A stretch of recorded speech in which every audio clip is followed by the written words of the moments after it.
Hello! My name is Kallista, and welcome back to Immortality.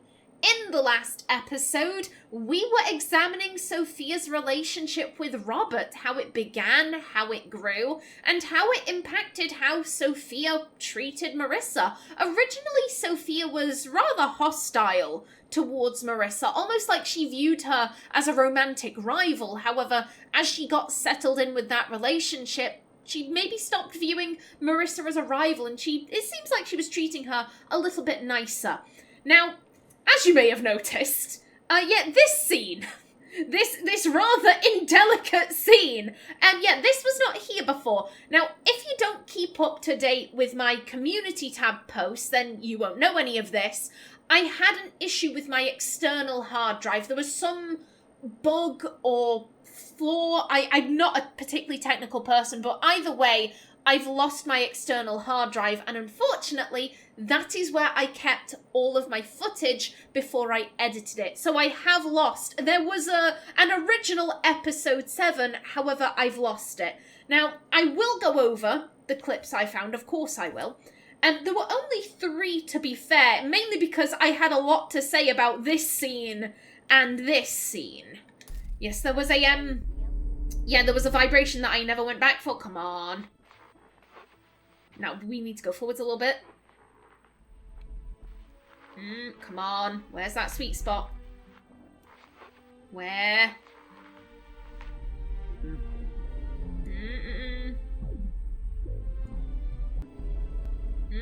I'm so close. Come on. You know, I'll go forward a little bit. There we go. Come on. Come on. I can see you. I can see you with your arms outstretched. Where are you, though? Aha!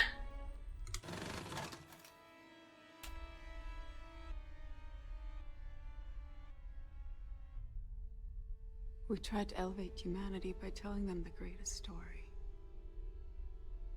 How much of it do I remember? Actually remember? How much has been eroded by the retelling? I remember the pain. Well, the performance of it. If what you fear the most is death and pain, we wanted to create the purest image of that. The other one was there. Later they made 2 Marys, but there was really only one. I remember the time in the cave. I was dead, but that passed. The ascension was left to their imagination. I didn't go anywhere. Oh, Those scenes really do get better on a rewatch. Now, yes, the greatest story ever told, the story of Jesus, who she claims to have been. I remember being in the cave and it passed, after 3 days, presumably.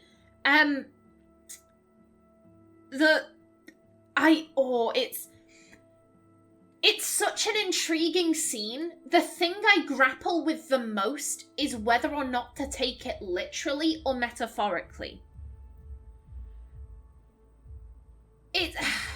How do I put this? With Sam Barlow's previous work, Her Story, I know he had another game, I believe it was called Telling Lies. I never played that. I've only ever seen Her Story. With that, his writing was very literal. I don't want to go too spoilery because, you know, it was a fantastic game. I'd highly recommend you playing it for yourself. But the main plot of Her Story, you could take it in a metaphorical way. In which case, in my opinion, it doesn't make any sense. For it to be a metaphor, then you're also saying that the police, Her Story is about a woman being interviewed by the police, and you're trying to put the tapes together, and it's sort of like that. If that is a metaphor, then the police are really incompetent, like comically incompetent. The situation in Her Story is very fantastical. It couldn't happen in real life. It absolutely could not happen in real life. But I think the game wants you to suspend your disbelief. It wants you to just trust what it is saying and come along on the journey. I think her story works so much better if you take it literally. And because of that, I'm inclined to take this literally.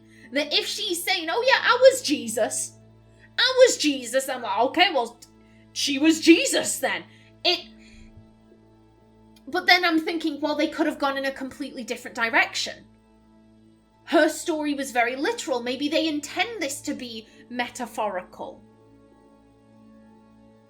Maybe they intend for this to be taken in a more cerebral way, where you're going, yes, well, that is indicative of such a thing, and this clearly represents this, and ba ba ba ba ba.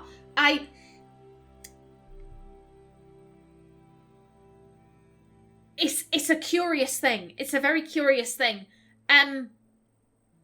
Also, the other one was there, and that was capitalized. That was a name. The other one was there. Now, there could be a third person hidden within these clips. There could be a fourth, there could be a fifth, there could be a sixth. There could be an infinite number of hidden strangers within these clips. Until I see a third, I am going to go off of the assumption that there are only two. If a third one pops up, I will adjust my theories then and there. But for right now, I'm going to trust that there are only two. And if he is the other one, then that would explain something he said. Better the devil than the other. And we know that they have beef. We know that they do not like each other, or at least that she doesn't like him. He seems drawn to her. She seems like she wants to get away. And so he said, oh, better the devil than the other. Better the devil than me. Because he knows that she doesn't particularly like him. And we tried to elevate humanity. They're monkeys flinging shit. He clearly believes that if this story is true, that they did try to elevate humanity by playing Jesus and the devil and, forming this story for them. If that is true, he clearly thinks that the elevation didn't work. He clearly thinks they are lesser beings, they are monkeys flinging shit, they are not worth my time or energy. I don't want their souls. I don't want them, I never have. Whereas she's more enamored. Maybe she believes that the elevation did work. Yeah, they did become more because of this story we told them. And it's interesting that we're getting this interspersed throughout Ambrosio, which is an inherently religious film. That and the line, they made two Marys, but really there was only ever one. I believe there she'd be referring to the Virgin Mary and Mary Magdalene, who was a sex worker that Jesus hung out with. That's an interesting connection to make. As I said, these scenes really do... They improve every time you watch them. There's always something a little bit like, oh, I didn't catch that the first time around. I didn't catch that.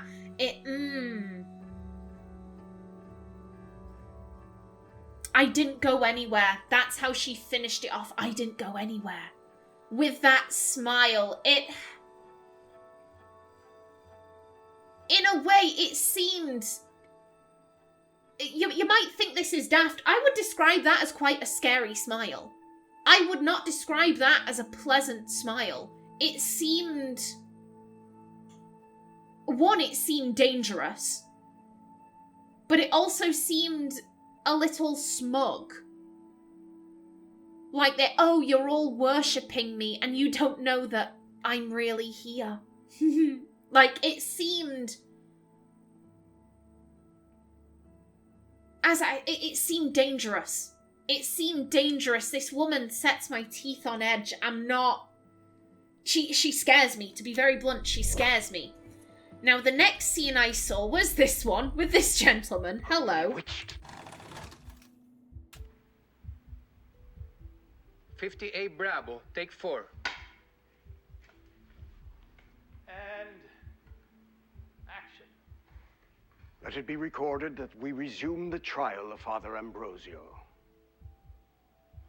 Do you confess? I cannot confess. confessed what I've not done. Matilda has confessed to many crimes, including sorcery.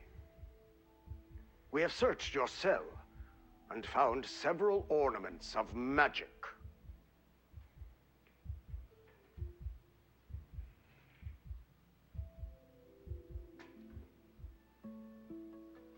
This glass is inscribed with glyphs not of our alphabet.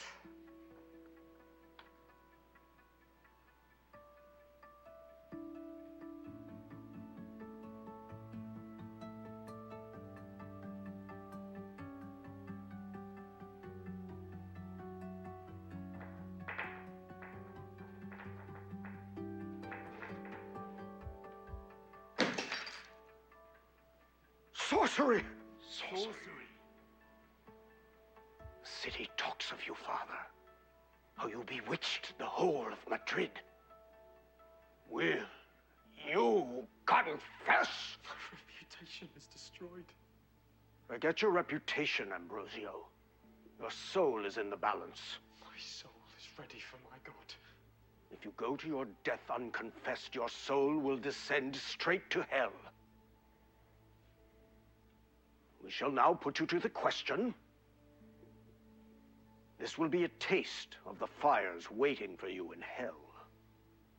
Hell's fire does not burn, but freezes. That may be, but few have complained that our earthly fire is too comfortable. Will you confess? I cannot confess.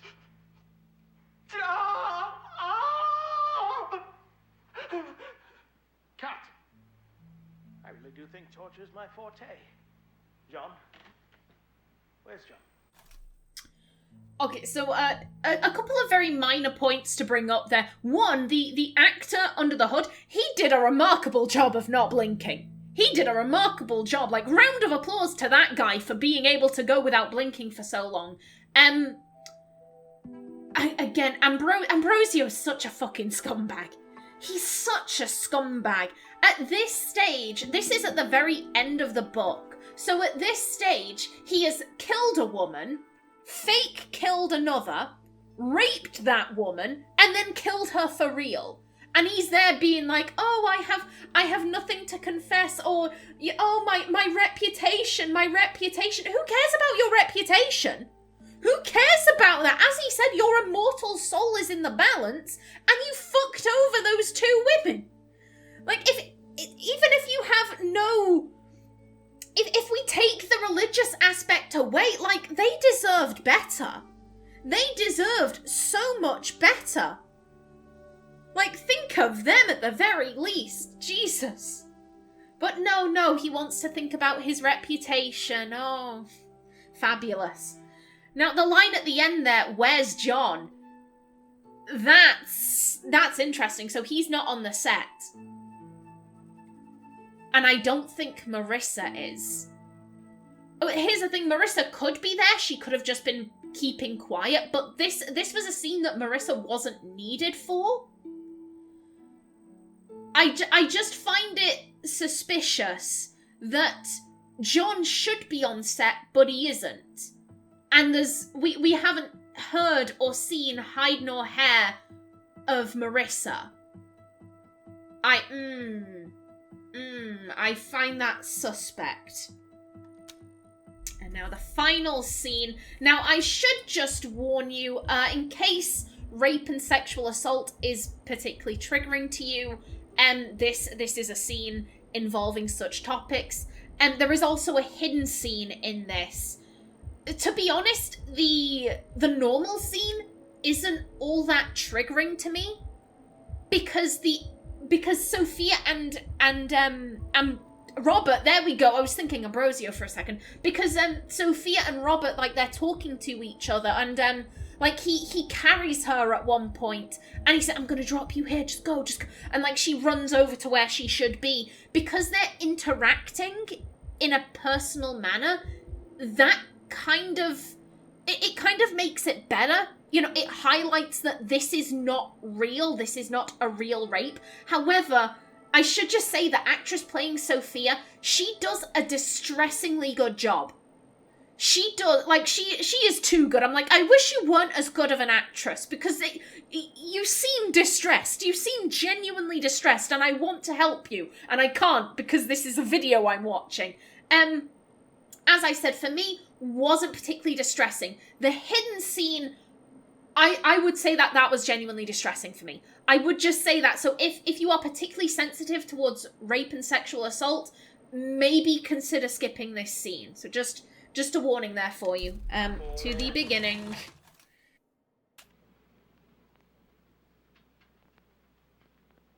Scene 54, rehearsal. Ambrosio enters from the passage.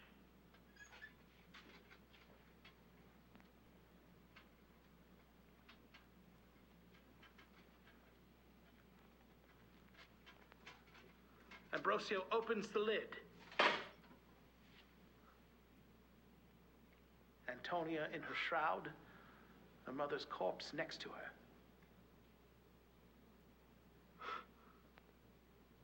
Fatal beauty. For you I have murdered. You did it for yourself, mate. And now you're mine. No, she is not. You can't own another person.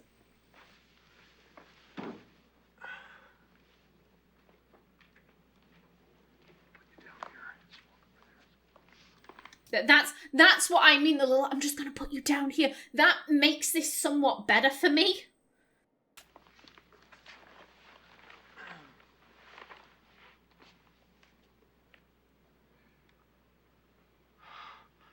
I want to have you right now. But I will hold. A meal such as this should be savoured.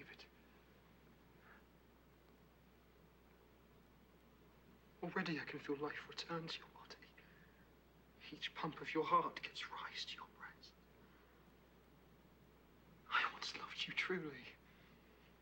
But after so much turbulence, only the grosser parts of my desire remain. I'd just like to comment on that as well. I once loved you truly. He never did.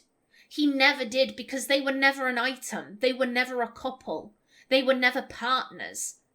He desired her. He wanted her. That does not make it true. She is an innocent party in all of this. She considered you to be her friend. She might have thought, like, oh yeah, he's an attractive man, but I don't think she ever had designs of like, oh yeah, I'm gonna seduce a priest. Like, she was innocent in all of this.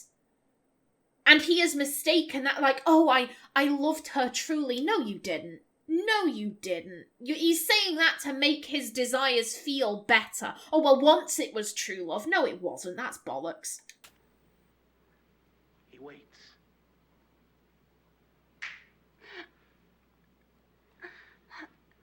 Where am I? Mother? I had a dreadful dream. Let me go. I cannot stay here. Be calm, Antonia. You're in no danger. She recognized me. Father Ambrosio, my friend. But why am I here? I dreamed I was dead. This tomb frightens me. Good Ambrosio, please take me home. Oh God, and again, her innocence. He's touching her leg, but she's so, like, she trusts him implicitly. Because she believes him to be her friend. She's so... And as I said, the actress is doing a distressingly good job here. I applaud her, but I'm also like, oh no, no. Why do you look at me like that, Father? It's not fear. This sepulchre is a place of joy. A private glade where we may lay and know each other. The darkness is a friendly cloak to cast over outer light. She will tremble with such pleasure. Unhand me. Why have you brought me to this place? This horror. Compose yourself. Perhaps I should explain your situation to you. The world above ground is forever lost to you. There they think you're dead. No one's coming for you. Here. You're mine. I have desires that I must gratify, or I will die. Don't be afraid. I'll teach you to enjoy such things. Stop this struggling, it's childish. It's childish. No, it's you, prick. You fucking prick. Yield. Put your lips to mine. No! As we're speaking plain, I should tell you. All of this struggling only excites me further.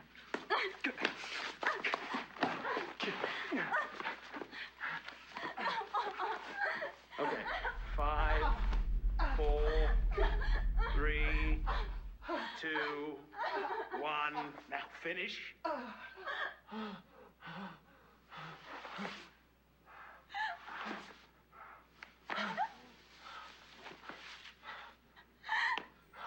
I would just, again, I'm sorry, but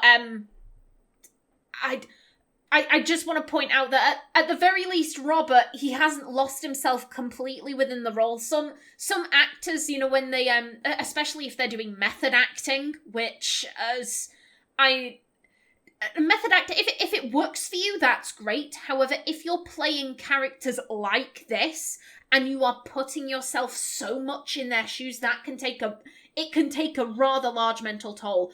And at least Robert, he hasn't lost himself completely.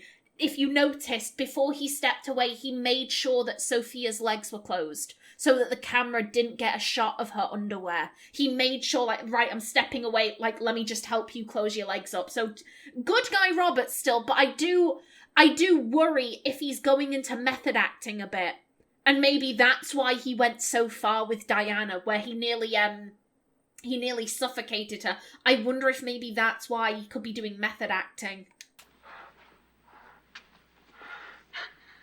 Your honor is gone. What will take its place, I wonder? No, it hasn't. This idea that he has taken anything from Antonia is bullshit. It's complete and utter bullshit. You haven't taken anything from her. All you have done is shown that you are a little bitch. That's the only thing that's been achieved here. You have not disgraced her. You have not removed her honor. All you have done is shown how pathetic and small you are. That you felt the need to do this. It says more about you than it does about her. She is innocent in all of this. Her honor is not gone. She might be in a lot of pain. It might take her some time to... Well, she won't recover. We know he kills her. But if he then left her be and she was able to carry on with her life, in time she may be able to recover. In time she may be able to get past what has happened. She may be able to rise from what you have done to her, but you have not taken her honor. You have not disgraced her. You have disgraced yourself. You are at fault here.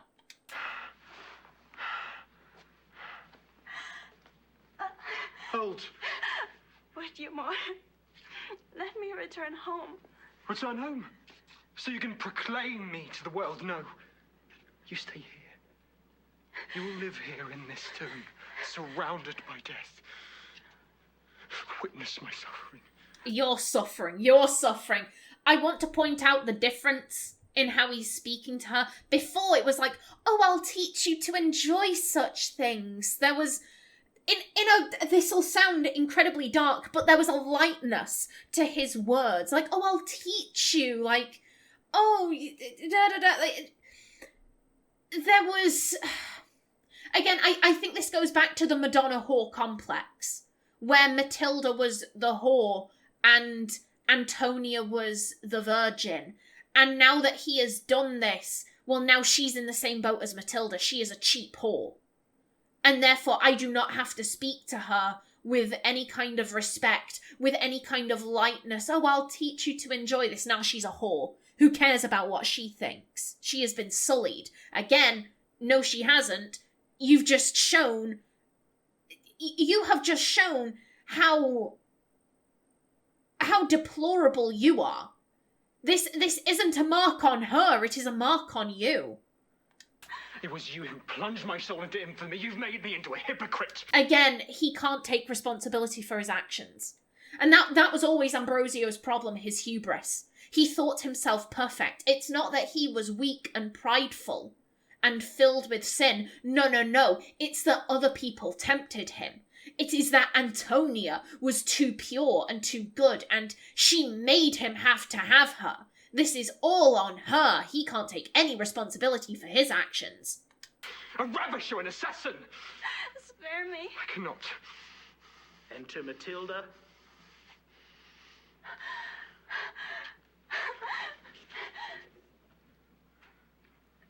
You are wanted in the chapel. You must join them soon or raise their suspicions. An accomplice. Kill me now rather than subject me to further obscenities. That would be my pleasure. Again, less emotion. That would be my pleasure. One more time. Hold the dagger like this.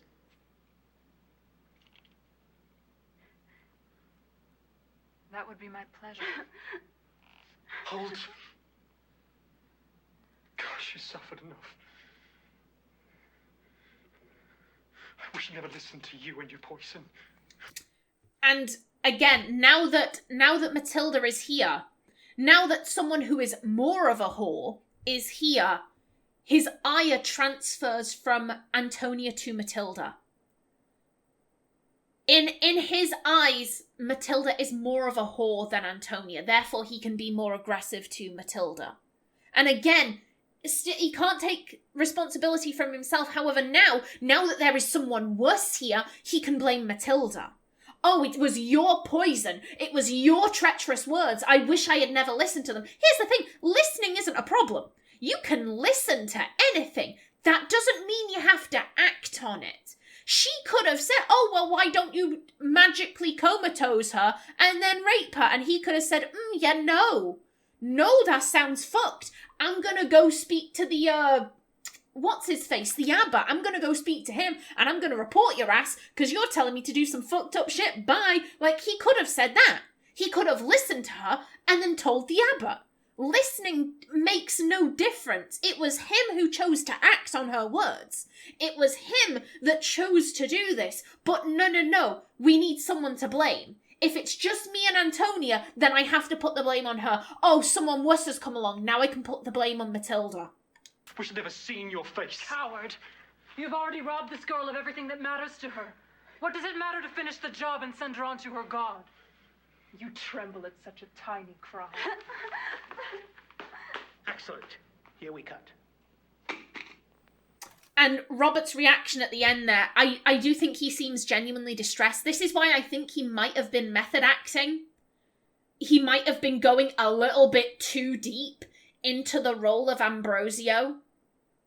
Like the way he tosses the knife and then begins touching his face, that's a self-soothing gesture, excuse me. When people touch their face like that, that's generally to self-soothe. So I do think he is genuinely distressed by what he is doing in this picture. I think he's genuinely distressed by all of this. Robert, we've seen it time and time again. Robert has always valued consent. Whenever he's had to interact with Marissa or Sophia and he's had to touch them, he has always waited for them to give the go-ahead. He's never just begun touching them. He's always waited for like a little nod or like a, yeah, go on. Like he has always seemed very preoccupied with consent. So if he's now going into method acting to get into the mindset of Ambrosio, I could see that really damaging him. I think that could really fuck him up. Really and truly. Now then, to get to the... You know what? It'll be easier to go back to the beginning. And fast forward. As fast as possible, if you please. Like I said, this scene I could get through. I didn't find it distressing. The Hin scene, that one I was like, oh, this I find upsetting. Oh god, this is... 5, 4... Now, how...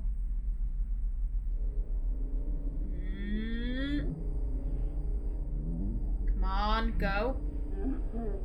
Go. Slip me in. There we go.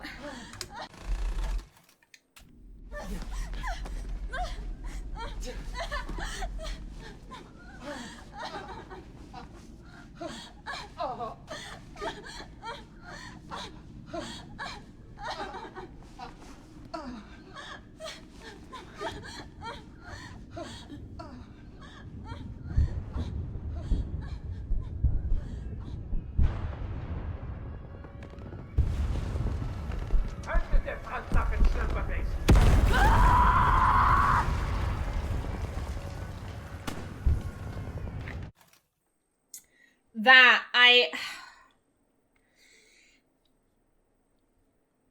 okay, that is...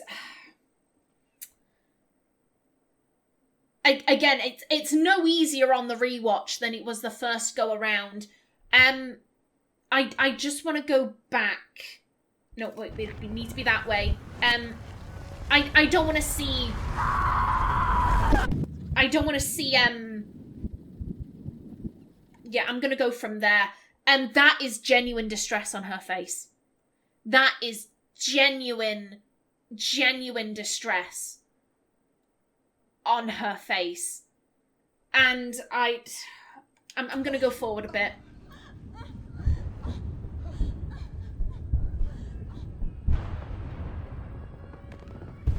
That, I know an air raid siren when I hear one. That is, and with the bombs, this is either the Great War or the World War II. Now, here's the thing. She said that she slept through the Great War. And that she awoke to find the world halfway through another. Now, I'm gonna...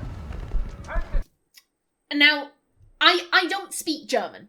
I don't speak any German. However, there are some similarities between German and English.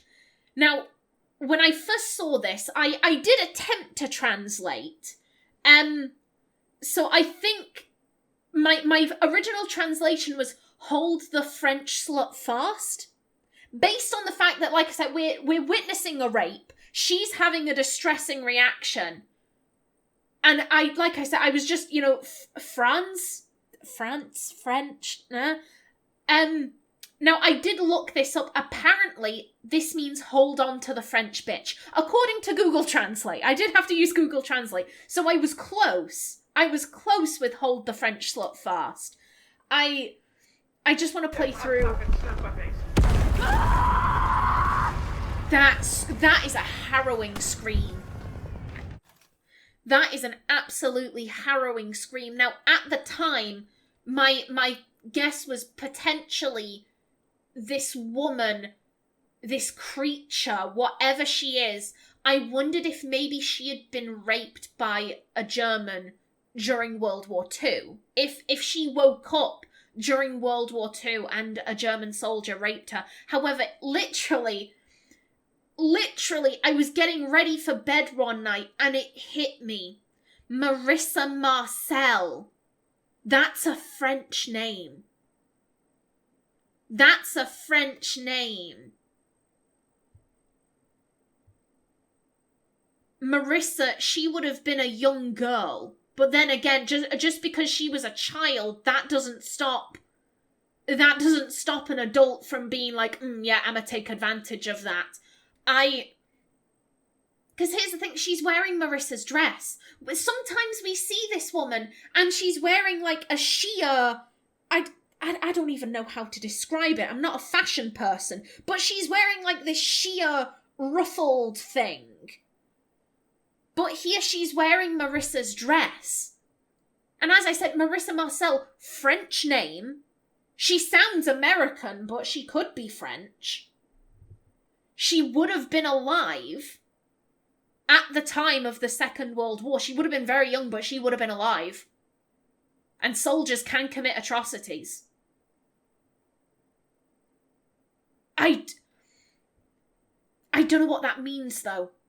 I don't know what that means. I don't know if that means that Marissa was raped, and through this creature's connection to Marissa, because again, they have to be connected. Every time we go to this woman, we get redirected to Marissa. They have to be connected. So potentially through her connection, she is feeling Marissa's pain, Marissa's distress.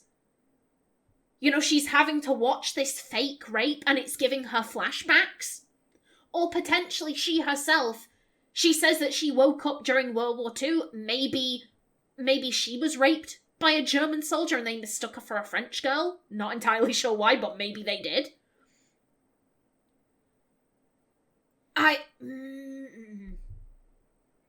Again, questions.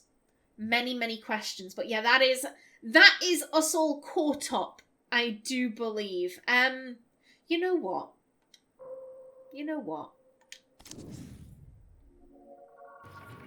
Oh, hello. Oh, and that's straight into a vibration. No. That's two of everything. No. I want to see more scenes of Marissa. That's the thing. I want to see more scenes of Marissa, but that means I'm probably going to be placed into scenes from Minsky and two of everything. Excuse, there we go. Interior, Cathedral of the have we? Yeah, we have seen this one. Ambrosio in the pool. Again, let's just keep on it. Oh, hello. Well, this is this is new. Hello. I promise not to peek. I have already seen you naked, so it's only fair. All right, settle down.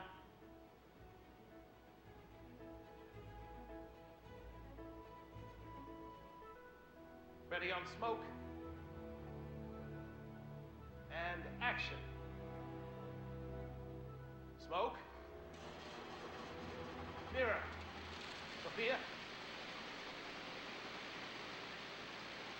That was a good practical effect. I like that.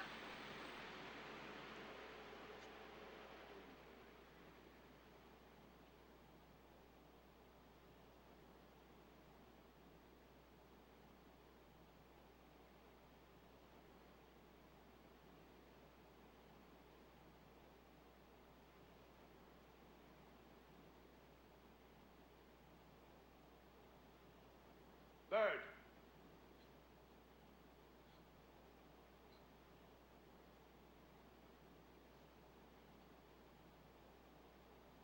Cut. Translates. For echo, take 3.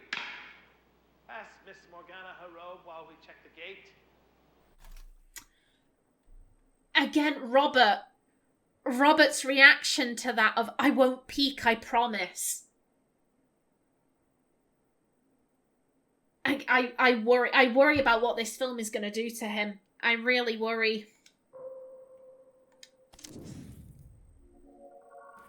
Okay, that's this. Okay, apparently, were you anywhere else in this film? Again, there we go. Yeah, okay, so I'm once more for good luck. Yeah, he was only in this one scene. You can't get a decent shot of him.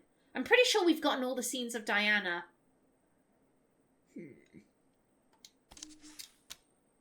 Let's see.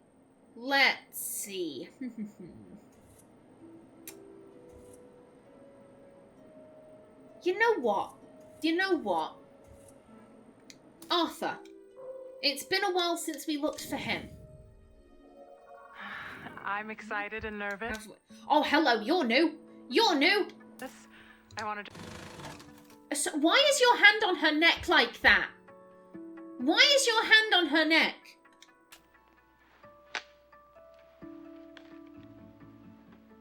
First day of filming. How do you feel? I'm excited and nervous. I want to justify Mr. Fisher's casting me. This is such an incredible opportunity, and Matilda is such a challenging character.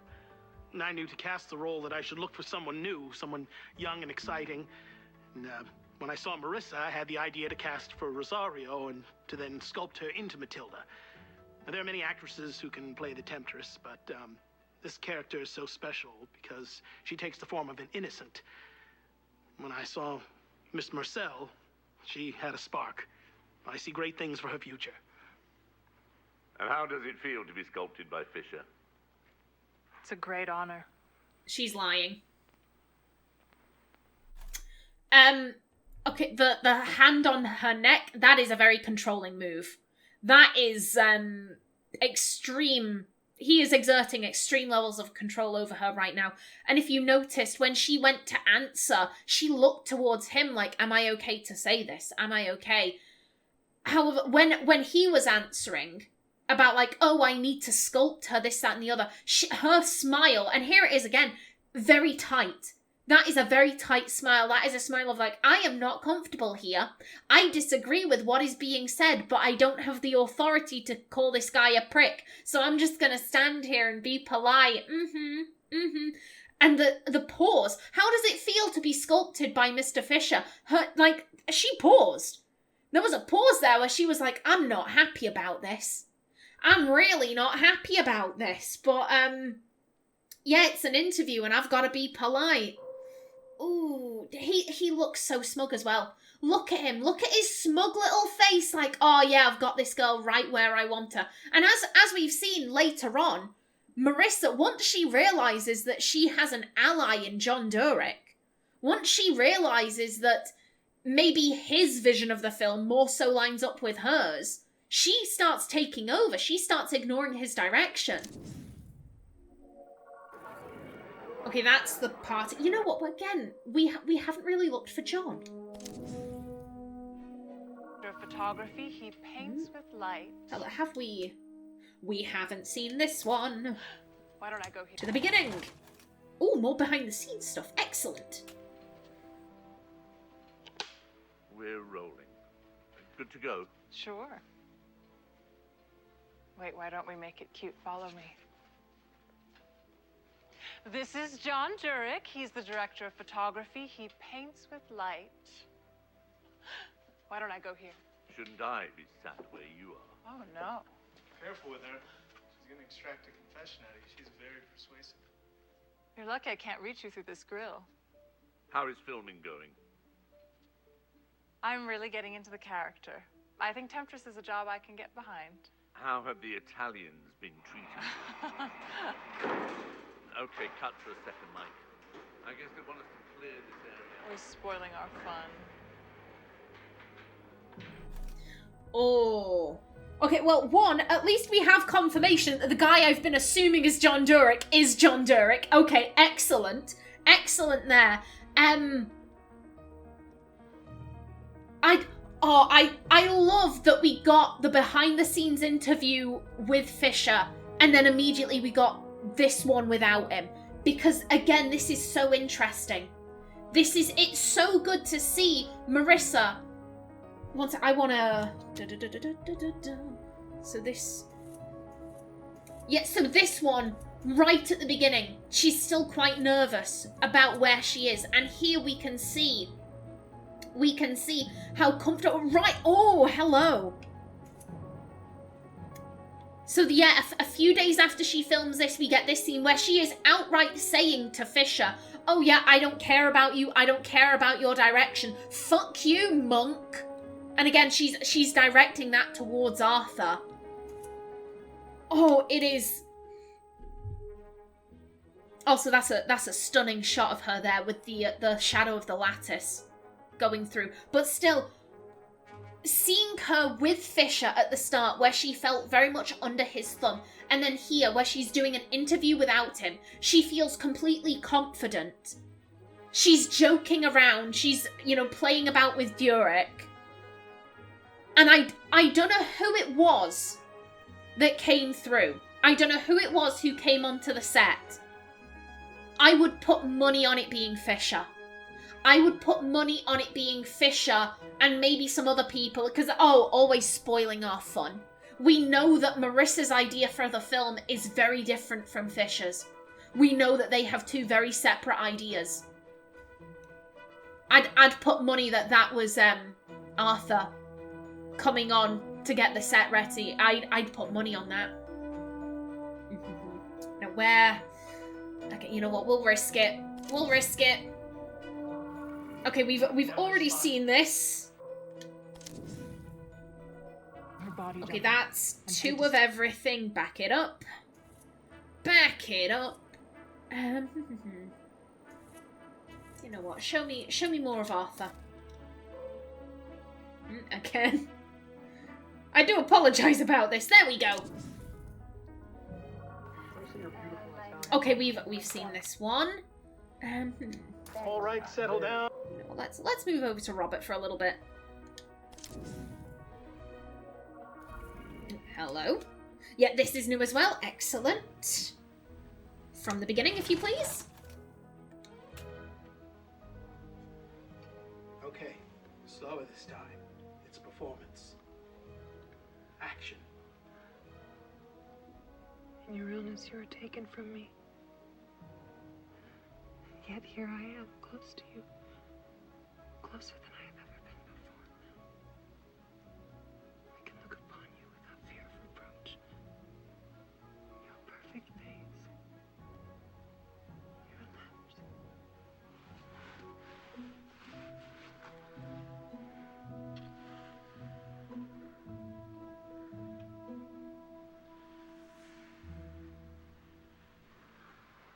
Christ's example shows us that sacrifice is the truest test of devotion that the Lord can make of us.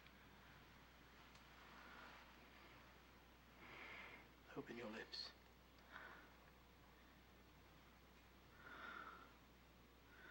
Got it. Cut. Just late.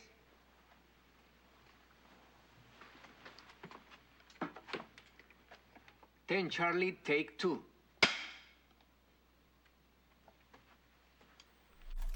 Okay. I don't think I really have much to say on that scene. It was nice to see Marissa and Arthur getting on for once. Arthur is a prick. He is a prick, and I am inclined to go along with Marissa's vision of the film. I do think her version is a lot more exciting. But still, it's nice to see that there wasn't quite so much tension on set. Now, I do believe that is where I'm going to bring today's episode to a close. So I am making the episodes longer. I'm going from 30 minutes to 45 minutes. We've got a lot of footage to get through, so I figured we'd up the length of the episodes. I hope you enjoyed. In the next one, again, more clips. There are always more clips. But until then, please remember to like if you enjoyed, leave a comment below, and if you wanted to subscribe, it would be very much appreciated. I've been Kallista. Thanks for watching, and see you in the next episode.